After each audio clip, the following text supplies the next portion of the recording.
I think I heard Kevin Kilbane sniggering in the back. He enjoyed your slot column, I think. He's sniggering here in my ear. Come on, Did you hear that? come on, there he is. There, look. forth. Oh, he has the top on. He's still wearing the same top. Yeah. I'm just wearing whatever I can when I get up in the morning, you know. Top goal of the tournament so far? It's probably about 2 o'clock in the afternoon over there, isn't it? 3 hours ahead. 10 o'clock, 10:30 or something. Top goal? Abubakar, surely. At 4 o'clock. Abubakar was a class goal, yeah. I did enjoy a scoop, that. Kev. You love a scoop. I love a scoop. I like the charlatans. I with you. The free kick, I think you're underselling that free kick from Chavez. What a free kick that is. The technique in that is unbelievable. Unbelievable technique in that goal. And he's going to be a player as well, even though Mexico are muck. Who else? Really think. Which goal would you have? Would you have the Chavez goal or the Abubakar goal top of the list? Well, do you know what? Abubakar wouldn't have done it because he thought it was offside. He honestly thought it was offside. So it's true, but that will not be accounted for. It was a great goal. No, it won't be. But he would never have done that because he just thought he was offside, so he just scooped the ball. I liked Mbappe's. Was it the first goal that he scored against Denmark? No, was it Denmark? Australia, he did a little 1-2.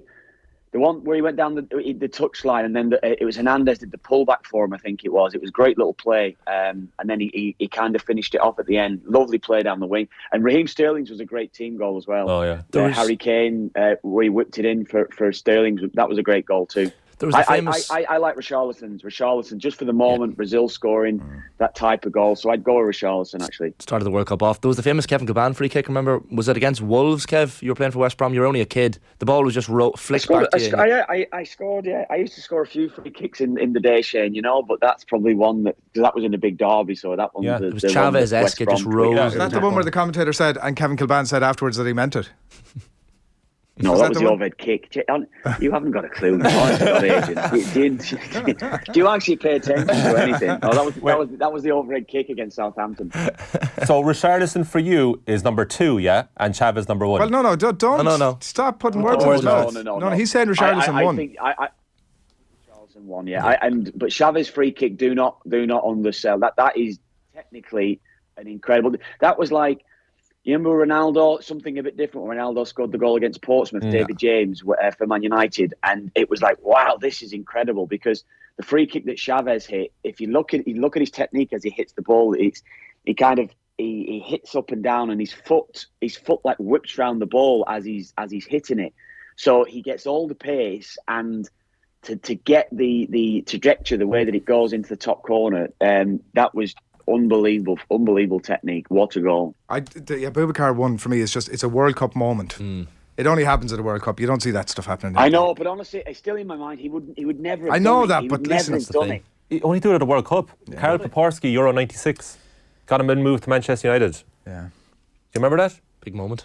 Abubakar also adds to it because he had a great celebration because he pretty much just stayed and spat. When he eventually was... Which actually kind of was reflected the goal as well. Yeah. No, but when it was allowed, he celebrated well. I like that. Thanks for coming in, Colm. Are you kicking me out? Are you finished? Is that was your slot done? Well, if I finish, then Kev will be able to see you too. So yeah, I can leave. Okay. Good man. All right. Well done. I enjoyed it, Colm. Well done. Thanks, Kev. Good stuff, Colin, yeah. Will we tell our audience what's coming up? We go back to Kev? Is that the way to do it? That's what we'll do. Right, it's nearly 8 o'clock. You're watching OTBAM. We're delighted to have you along with us this morning. We've so much to come between now and 10 this morning. We're brought to you by Gillette in association with Movember, Effortless Shave, Magnificent Mo, and you can sign up or donate now at Movember.com. Kevin Kilbane, as you might have guessed, is standing by and will be with us. I mean, again, in just a second. Jasmine Baba, writer on all things German football. Obviously, such an interesting morning there. Today, following events last night, to get Jasmine's thoughts on that last night. Michael Verney's going to look ahead to the double bill at Croke Park on Sunday. The 2 Leinster finals, hurling and football, one after another. So we'll get his thoughts on that. He'll be joining us in studio. Anya Kinsella has just been appointed as the Wexford football assistant manager, and we'll be getting Anya's thoughts. She's got a trail of success behind her. So what will she be bringing to the Wexford footballers? We'll find out for you at around about 9 o'clock this morning. Alan Quinlan's going to look ahead to an Interpro derby this weekend between Leinster and Ulster, but also some interesting news on the back page of the Irish Daily Mail this morning. O'Shea in the mix. It says RFU may turn to the ex-Ireland star as Jones feels the heat. So we'll get Quinny's thoughts on that. And if you have any other questions or comments for Alan Quinlan about 9:15 this morning, do get them into us. And Damien Delaney in conversation with Nathan last night as well after that. Now, surprise, surprise, Kevin Kilbane is with us. Kev, you were very down at Belgium's chances of progression earlier in the week. I mean, you were very much off the fence. 6.5 years later, Roberto Martinez has, I don't know what he's done, but the quote was, "I didn't resign, this is the end of my contract." And it just felt to me, and I have to say your words were definitely ringing in my ears when I heard him say that, but even at such a low ebb, it's not an amazing look to still be trying to manage your own reputation.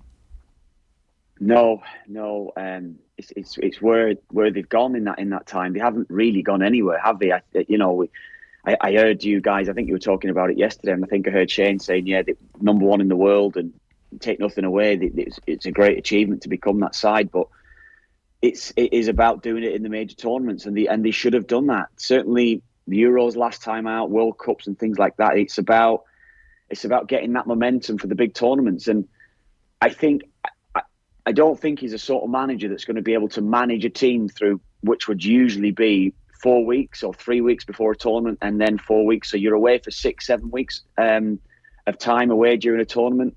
I can imagine that the team didn't necessarily come together during that spell. I mean, I know he's only had a week to prepare for this one. I think that probably would have helped him, but the cracks had already started to show with Belgium a long time before the tournament started. The Germany stuff. What did you make of the whole goal situation last night? We've been debating it here this morning. We were trying to get everything trying to get our heads around it, because there was so much happening in the game, and at one stage Costa Rica and Japan were both through. What game were you on? I missed the buzz from the night before. We did the Canada game yesterday, so by the time we got back, we just missed the start of the match, but we got most of it. We got nearly all of it. Probably missed the first 10 minutes of the game.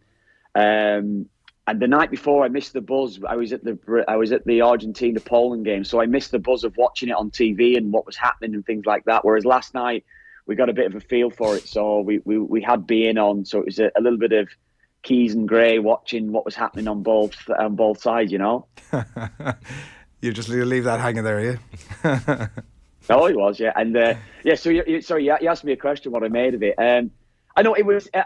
You're half wanting, as much as you want the big teams to be. You want a big quarterfinal, a big semi-final. The romance in us all wanted Japan and Costa Rica to do it, because honestly, I've seen so much of Costa Rica, how they beat Japan and how they nearly beat Germany. Defensively, they're awful. Like, they are genuinely awful at the back. Keylor Navas covers up a multitude of errors for them. Going forward, they're not great. They've got a bang average team. Honest to God, bang average. They wouldn't be getting in our Irish team, half of those players. That is the truth. They would not get in our Irish team. But I wouldn't say half. I'd say nearly all the players wouldn't get in the team. So for them to do what they did and beat Japan after getting beat 7 was about right, I thought, when they lost to Spain. I thought, yeah, this is Costa Rica.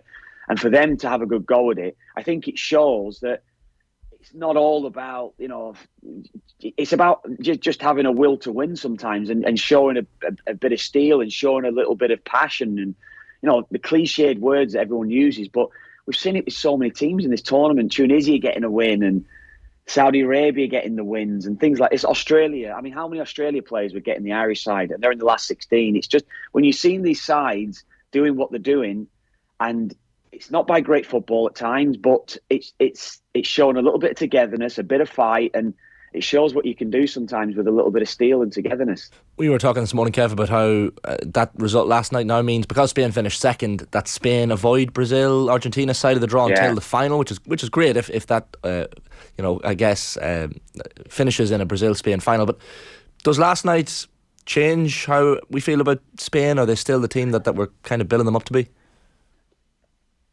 I couldn't really judge that Costa Rica performance. I said that when we were talking the other day to a few of the guys over here. I said, Costa Rica are bad. Honestly, they're bad. So for them to beat them 7, it didn't really change my mindset. Spain will do the same whether they play against Brazil or whether they play against Costa Rica. They'll keep the ball in front of teams. Even watching them last night, Japan were kind of quite comfortable. They were just going, all right, you have the ball. No problems at all. You're never really going to run in behind us. We're not going to give you the space to run in behind us. And if that's the case, as we saw at the Euros, I found 18 months ago, they don't really have runners in wide areas running in behind constantly. That's going to hurt you. That's going to open teams up.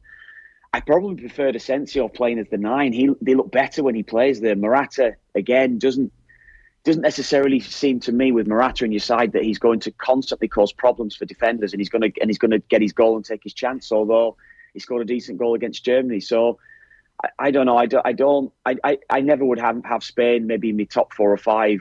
They may make a quarter final, and I think that'll be good for them. But I think when they play against a side that's really going to go and attack them and want to win a game, I think Spain will fall short again. Like when you look at Pedri and Gavi, for example, like I was reading an article yesterday that was comparing them to the other 2 greats, obviously, that went before them, with Iniesta and Xavi. And I mean, they're not at that level yet, but it feels like a tournament, a coming of age almost for them in a way that, like, I know you were saying, obviously maybe outside the top 4 or 5, but players like that who'd have been obviously not unknowns, but if it's a coming of age tournament for them and they build their way in, and suddenly before we know it, like, they're in a semi-final and we're all sort of hindsight merchants going, well, these players are amazing, and why wouldn't they be there? The thing is, they could do that, and that's the ability they've got. But I'm not being funny. Neither Gavi nor Pedri are on the level of Iniesta. From what Iniesta, and I know that Xavi was a great player that made the game tick over, and he was great at dictating the tempo of a game and everything like that.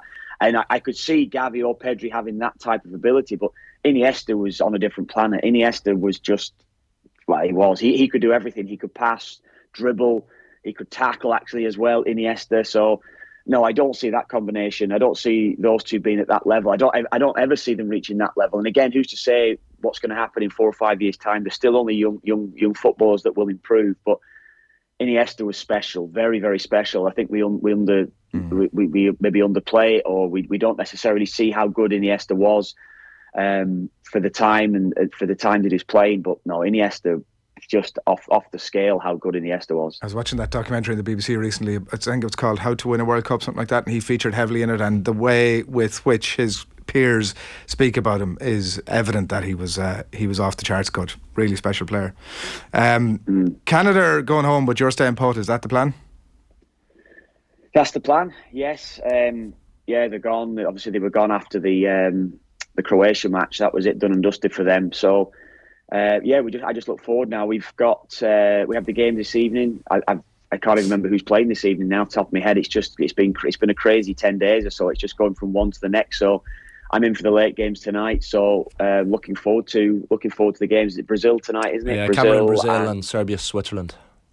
Yeah, I mean that'll be a cracker. Switzerland, Serbia there'll be a little bit of a meet in that one after maybe the last time they faced each other with the Xhaka and Shaqiri situation with the Serbian side. So that should be a good game. I fancy Serbia from the start, but they've got internal problems I think within their squad at the moment, which is probably causing them a few issues. And I think looking forward to seeing Brazil again. I think who can't look forward to seeing Brazil and what they're going to bring. But the one thing I've liked about Brazil, though, seeing them, as I said, I was at the game the other night, and the tempo at the start of the game, it's quite a bit of a slow build up, and up to 45 minutes, there's almost a build of something special, something waiting to happen, and then you'll get to 60 minutes, and the last 30 minutes is almost like a frantic game to watch. They make a couple of substitutions. Every single player that comes onto the pitch is, I wouldn't necessarily say better than the one before, but they're almost as good, certainly as good as the player that they're coming on for. And they've almost got something to prove by not being in the side. So the last 30 minutes of every Brazil game up to now has just been amazing to watch. And I think it'll probably be the same tonight against Cameroon. It's mad because you're looking at the permutations of that group. Switzerland can't really afford to be negative, but they know a point will be enough against Serbia if Cameroon fail to beat Brazil, which is likely. So they know a point should do, but Serbia have to go out there and win, which just makes the game more interesting, I guess. Yeah, and if they open up Serbia as they did against Cameroon, I mean, they should never have drawn that game. From a comfortable 3-1 position, it looked like they were going to go and win 4 and 5. And they just opened themselves up. It was terrible defending. How the pace that Cameroon had, and they were just showing them the right side of the field constantly. It was just little through balls that were going in. I think Serbia themselves in the match, though, Shane, I think they showed me enough that they can actually cause a lot of problems and open teams up, and I think they'll go for it. But Switzerland are that type of side, probably the most underrated team over the last 20 years. Switzerland, they're not great to watch. But if you want a team to get the job done, and if you want a team that you're comfortable in saying they could beat any side, Switzerland can actually absolutely just do any side in this tournament because of how they play. So I don't know. As much as I fancied Serbia before the tournament, seeing Switzerland the way that they play again, I think they probably get the job done tonight. I think it's probably going to be a draw. Maybe Switzerland later on after Serbia leave themselves a little bit exposed. We'll get your last 16 predictions maybe in a minute, but just on Canada, I saw the coach saying afterwards that they bent but they didn't break. Is he kind of telling a bit of a half-truth? I just think that the way that they lined themselves up in the two games, there's a lot of talk about the F Croatia quote when he spoke about Croatia after the Belgium game, and it gave motivation to Croatia. We're from a part of the world where we jump on anything, and we make probably a bigger deal than it actually was. And I think a lot of Canada didn't expect Croatia to react the way that they react. We know Croatia; they jump on anything like that. You're disrespecting our country, you're disrespecting our culture, our people, and they jumped all over it. And they used it. They used it to beat Canada, but more so tactically in that game. Anyone who's seen Croatia know the strength, the midfield three, best in the tournament, and they just didn't play a three-man midfield. It was like watching Ireland against Spain in 2012, where Keith Andrews and our boys were trying to chase Iniesta, and I can't remember the three-man midfield they had that day in Spain, but Iniesta was definitely one of them, and we just couldn't get near them on that occasion. It was almost identical to that. Seeing the rotation, Perisic was getting in the game out wide, and they then went forward to the game yesterday and just played the same way against Morocco. Morocco's midfield three is probably one of the strengths as well. Morocco, a good side, by the way, and I fancy Morocco to beat Spain, as it turns out. It is Morocco-Spain, isn't it? I think Morocco might beat them. Right. But Jeez, that's a bit of a bombshell to just drop into the chat. I know. We'll talk about that one in a minute. But Morocco's midfield three is a strength, and he went with a two again. He's gone with a two against the strength in midfield. And in the wider areas then, Ziyech and Hakimi are brilliant down the right for them.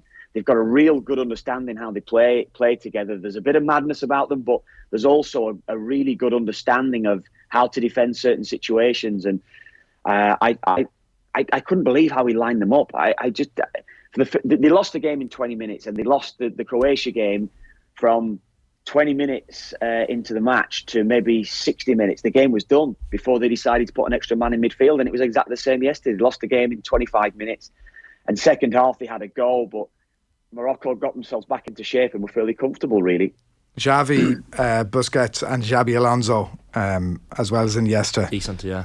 Torres and Silva. Yeah, they narrowed up in that game, Adrian, and it was such a hard watching the lads that night, because they were just keeping the ball in the middle of the park, and I think they had it might have been a tournament record at the time for the most passes. I think it was over 1,000 passes in the game that they had, and we were. I just felt for them all because of the overload in the central position. We just couldn't get near them. Kev, Japan, Croatia's jumping out to me as a potential blockbuster round of 16 game. Like you've got, I mean, their manager Moriyasu has masterminded wins over, Luis Enrique and Hansi Flick teams, having been 1-0 down at half time in both. Like, are we sleeping on Japan a bit? How far can they go in this tournament? Croatia's not an easy last 16 tie. No, I don't think they'll beat Croatia. I think Croatia are too good. I didn't see enough of the game yesterday against Belgium, really. I know Belgium had chances actually to win it. Lukaku missed a couple of sitters, didn't he, in the game? But I really fancy Croatia. I think that midfield three in that game, a little bit more rest, perhaps going into the Japan game. Japan just did the energy that they bring, and that's where I think they could hurt the back line. Like Lovren's still in that side. Gvardiol is just, well, I don't know. He could be anything he wants to be really in the future. So defensively is where I'd look at Croatia, but I really think they're going to start to control that game. And I think as the game wears on, Kovacic against Croatia, his stats back up stats that Lothar Matthäus was producing in Italia 90 in terms of tackling. I think he had 93% pass completion, and he was just incredible, Kovacic. And everyone was talking about Modric in that game, but it was actually Kovacic and Perisic. They've got a lot of different facets to how they can beat aside Croatia. I think they're going to have too much for Japan.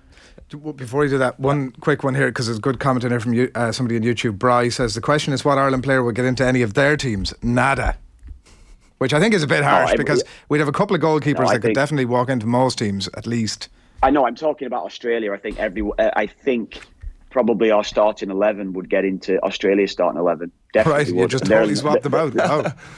Well, their goalkeeper's actually okay. Matt Ryan's a decent goalkeeper. Our back four's better. Collins, Duffy, whoever you want to put in our back four. Fullbacks, Doherty would play ahead of them. Seamus Coleman, if you're going to play James McLean, our back four would play ahead of Australia's midfield. Cullen would get ahead. I don't mind Irving. I think he's a decent player, actually. But I still think we'd have better players than them. And up front, whoever, Ogbene, Parrott, Knight. Yeah, Knight. I mean, yeah, honestly, look at the team and look at the team. I honestly think you'd be hard pushed to pick an 11 that would be better. The Australian 11 to say it'd be better than ours. I don't see that. Just briefly, Kev, we were talking about this headline in the Sun this morning. They've got their pull-out Spirit of 66, and they've photoshopped Declan Rice's face in for Bobby Moore. They've photoshopped Harry Maguire in there as well. What a shot. They're really getting carried away. I mean, John Giles said last night if he was to put a few bob on anyone at the moment to win the tournament, it would be England. So is it coming home? Giles is forever neutral like that, isn't he?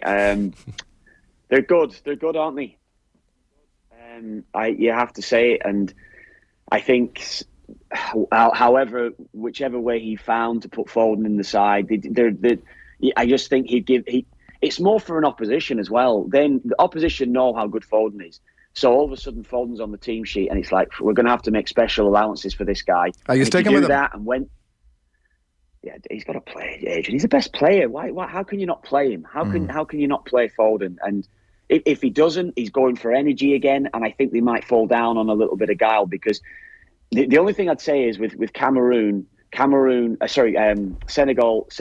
are such a powerful, strong side, and the running ability could hurt England, certainly in wider areas. Kyle Walker being in the side certainly going to help England, I think, from that aspect.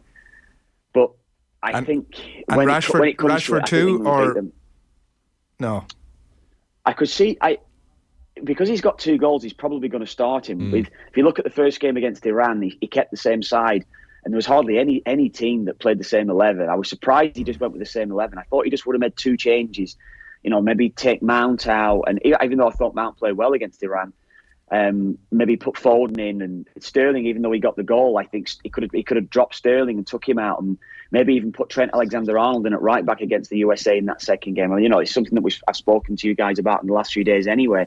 But he decided to go with the same 11, and it didn't work. I think he has to make 1 or 2 changes, and where are those changes going to be? Probably, I would say, which I don't think he's going to do, but I think I'd probably take Henderson out. I'd probably put Mount as an 8. Just for the maybe a little bit more energy that he might bring to the side. I think Mount can absolutely play as an 8, and I'd play Bellingham an 8 because you've always got the stability of playing Declan Rice as a sitter anyway. And I'd probably keep. I think it'd be harsh to drop one of that front 3, but maybe Rashford might come out. But because he got the 2, I think Southgate will definitely start him. So if I'm thinking about it in my head and how he would do it, I think he's probably going to go with the same 11, even though I do think he should make changes. All right, well, we'll see. Certainly doesn't seem to be too many people giving Senegal a shake of it. We'll see how it pans out and catch up with you down the track. There's always hope. There's always hope. Always hope. Fingers crossed. I understand the point. Good man. Good luck. Take it easy. Kevin Kilbane on the line live from the World Cup.